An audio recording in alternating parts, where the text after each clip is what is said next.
Assalamualaikum warahmatullahi wabarakatuh.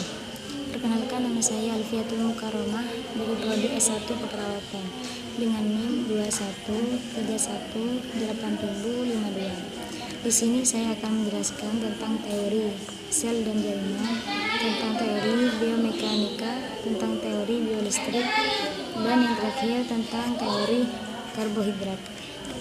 Marilah kita mulai pembukaan ini, yaitu dengan pembukaan tentang teori sel dan jaringan. Pengertian sel dan jaringan. Pengertian sel. Sel adalah unit kehidupan struktural dan fungsional terkecil dari tubuh. Selaput atau membran sel yang di dalamnya terdapat cairan atau protoplasma atau matriks dan bentuk-bentuk subseluler organel sel yang juga dikelilingi membran. Sel berkembang biak dengan cara membelah diri atau secara mitosis.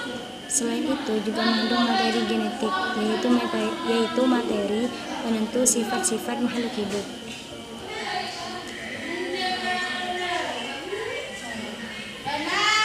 Struktur dan fungsi organel sel. Setiap organisme tersusun atas salah satu dari dua jenis sel yang secara struktur berbeda. Yang pertama, sel prokariotik. Pada sel prokariotik ini tidak ada membran yang memisahkan DNA dari bagian sel lainnya, dan daerah tempat DNA terkonsentrasi di sitoplasma disebut nukleoid. Kebanyakan prokariota merupakan organisme uniseluler. Yang kedua, sel eukariotik. Sitoplasma ini terdiri dari medium semi cair yang disebut dengan sitosol, yang di dalamnya terdapat organel-organel dengan bentuk dan fungsi terspesialisasi serta sebagian besar tidak memiliki prokariota. Teori tentang sel. Istilah sel berasal dari kata selula dari bahasa lain yang berarti ruang kosong. Beberapa ilmuwan menyatakan tentang pengertian sel. Yang pertama yaitu Robert Hooke. Pengertian menurut Robert Hooke adalah susunan atau bentuk sel pertama kali dilihat dengan menggunakan mikroskop sederhana. Yang kedua, menurut ilmuwan Antonio van Leeuwenhoek, yaitu yang mengemukakan tentang pengertian sel berkembang sialan dengan diketemukannya mikroskop. Yang ketiga yaitu Felix Durkheim, yaitu sel hewan sebagai serpot, atau mengemukakan bahwa bagian sel yang terpenting adalah cairan di dalam sel yang di kemudian hari disebut protoplasma. Dan yang terakhir itu Johannes Purkinje, yaitu cairan di dalam sel hidup yang merupakan bahan embrional di dalam telur disebut protoplasma, dan dari beberapa ilmuwan lainnya. Pengertian jaringan. Jaringan yaitu sel-sel yang memiliki bentuk yang berbeda-beda. Demikian pula fungsinya. Sel pembentuk tulang berbeda dengan sel penyusun saraf. Ilmu yang mempelajari tentang jaringan disebut histologi. Struktur dan jaringan tentang manusia, yaitu jaringan epitel pada manusia adalah jaringan yang melapisi permukaan tubuh atau organ tubuh, baik permukaan dalam maupun luar. Fungsi khusus dari jaringan epitel adalah antara lain untuk melindungi jaringan di bawahnya dari jaringan mekanik, dari bahan kimia berbahaya, dari bakteri yang masuk, serta juga dari kehilangan air yang banyak atau berlebihan. Jaringan konektif pada manusia. Jaringan konektif pada manusia dibagi menjadi 4. Yang pertama, jaringan konektif penunjang. Yang kedua, jaringan konektif pengikat. Yang ketiga, jaringan konektif berserat. Dan yang terakhir, jaringan hematopoietik atau sumsum tulang belakang. Jaringan otot pada manusia adalah kumpulan sel otot yang berfungsi melakukan gerak pada berbagai bagian tubuh. Di dalamnya terdapat protein kontraktil yang membuat otot dapat berkontraksi. Yang pertama, jaringan otot. Jaringan otot dibedakan menjadi 2, yaitu jaringan otot polos dan jaringan otot Jaringan otot ikat. Jaringan ikat khusus berbentuk sel-sel bebas pada matrika cairan plasma darah. Sel-sel terdiri dari sel darah merah dan sel darah putih dan kepingan darah. Yang ketiga, jaringan tulang.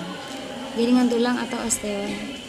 Tulang keras adalah jaringan ikat bermineral osteoblast, merupakan sel pembentuk yang berfungsi mensekresi serat kolagen.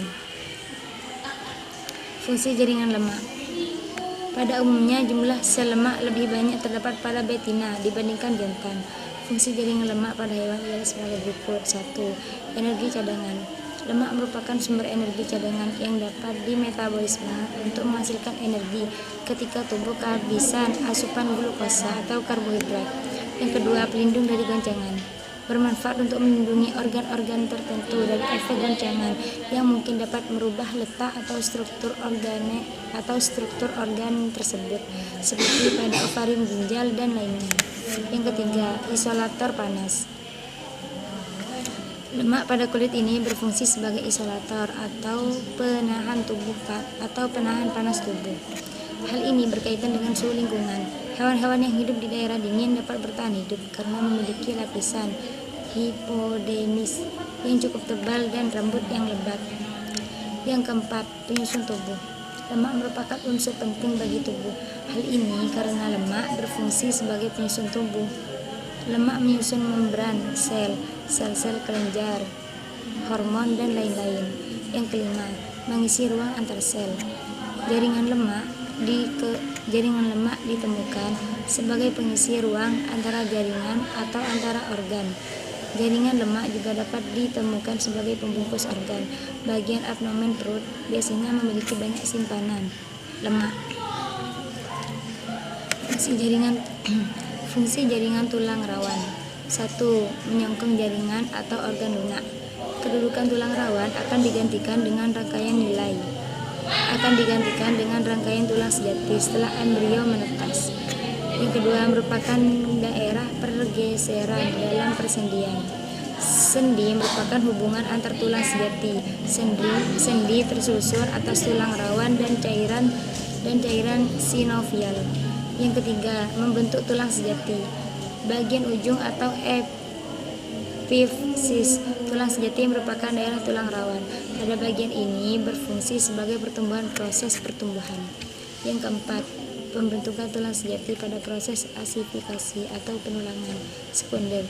Jaringan tulang sejati dibentuk oleh sel-sel kondroblast atau sel tulang rawan yang berkembang menjadi sel-sel tulang keras. Kemudian pada bagian matriksnya mengalami pengerasan oleh kalsium. Fungsi jaringan endotel. Yang ke-1 yaitu mengatur tonus pembuluh darah. Yang kedua, mempertahankan keseimbangan antara trombosis dan fibrinolisis. Yang ketiga, mengatur adesi, leukosit, dan inflamasi. Sekian teori dari sel dan jaringan. Dan sekarang marilah kita lanjutkan mengenai teori tentang biomekanik. Pengertian dari biomekanik sendiri adalah studi tentang struktur, fungsi, dan gerak aspek mekanis sistem biologis pada tingkat apapun dari seluruh organisme hingga tulang, organ, sel, dan organel menggunakan metode mekanika. Biomekanika adalah cabang biofisika. Pengertian biomekanika menurut beberapa ahli. Hazard, ilmu yang mengkaji tentang struktur dan fungsi sistem biologi dengan menggunakan pengetahuan dan metode mekanika. Menurut ilmu Hayes, menurut ahli Hayes, yaitu ilmu yang mengkaji tentang gaya-gaya yang terdiri pada struktur biologi dan efek yang dihasilkan oleh gaya-gaya tertentu. Menurut Frankel dan Nordin adalah pada tahun 1980, biomekanika merupakan ilmu mekanik teknik untuk menganalisis sistem kerangka otot manusia. Menurut Kevin adalah menjelaskan gerakan pada bermacam-macam bagian tubuh dan gaya yang bekerja pada bagian tubuh aktivitas sehari-hari. Sedangkan menurut Galileo Galilei adalah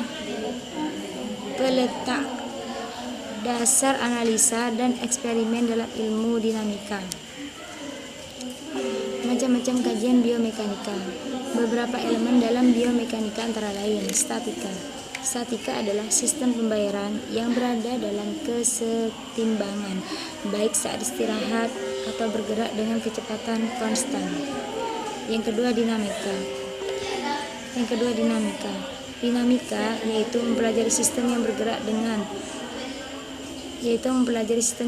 dengan akselerasi dan deselerasi. Yang ketiga yaitu kinematika. Kinematika yaitu menjelaskan pengaruh gaya pada suatu sistem, pola gerak termasuk perubahan linear dan sudut kecepatan dari waktu ke waktu. Yang keempat yaitu kinetika, yaitu mempelajari apa yang menyebabkan pergerakan, kekuatan, dan momen di tempat kerja.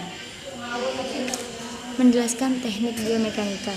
Teknik biomekanika ada 3, yaitu teknik sinematografi. Teknik ini sangat esensial untuk melatih dan penelitian. Menggunakan gambar akan mudah untuk menganalisis suatu gerak dibandingkan dengan mengobservasi yang bersifat konvensional. Yang kedua yaitu teknik elektromiografi.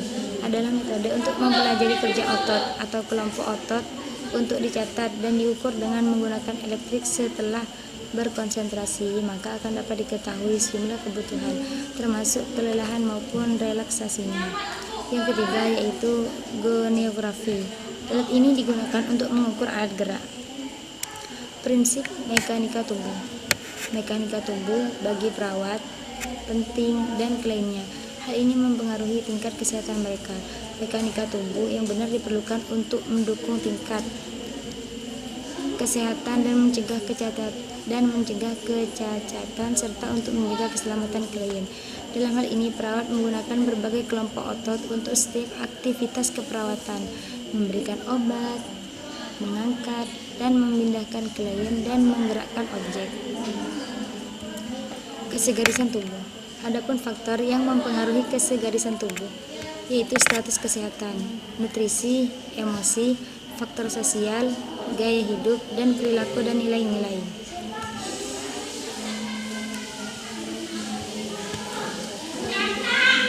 Hukum dasar biomekanikal ada 3, yaitu hukum Newton 1, hukum Newton 2, dan hukum Newton 3. Gaya pada tubuh dan analisa gaya kegunaan dalam bidang keseharian dalam bidang kesehatan. 1. Gaya pada tubuh dalam keadaan statis. Gaya berat dan gaya otot sebagai sistem pengumpul tubuh. Dalam keadaan statis berarti tubuh dalam keadaan seimbang. Jumlah gaya dan momen gaya yang sama dengan 0. Yang kedua, gaya pada tubuh dalam keadaan dinamis. Ada 3 kelas sistem pengumpul, yaitu kelas pertama, kelas kedua, kelas ketiga. Penerapan analisa gaya dalam terapan kesehatan. Gaya berat tubuh dan posisi duduk yang menyehatkan tulang belakang. Traksi dalam praktik klinik. Traksi adalah tahanan yang dipakai dengan berat atau alat lain untuk menangani kerusakan atau gangguan pada tulang otot. Tujuan dari traksi adalah untuk menangani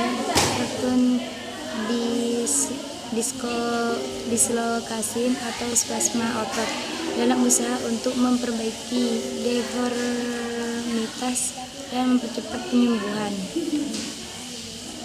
Sekian penjelasan dari biomekanik dan akan dilanjutkan dengan pengkajian biolistrik.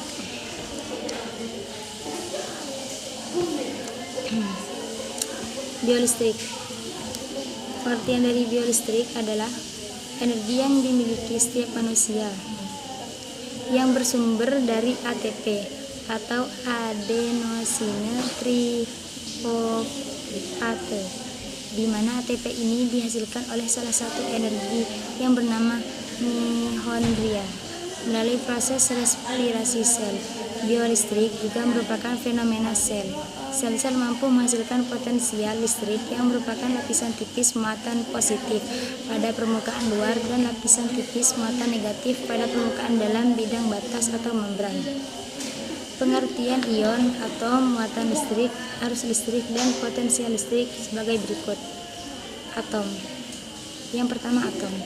Atom adalah satuan terkecil dari suatu materi dan terdiri atas inti yang biasanya mengandung proton.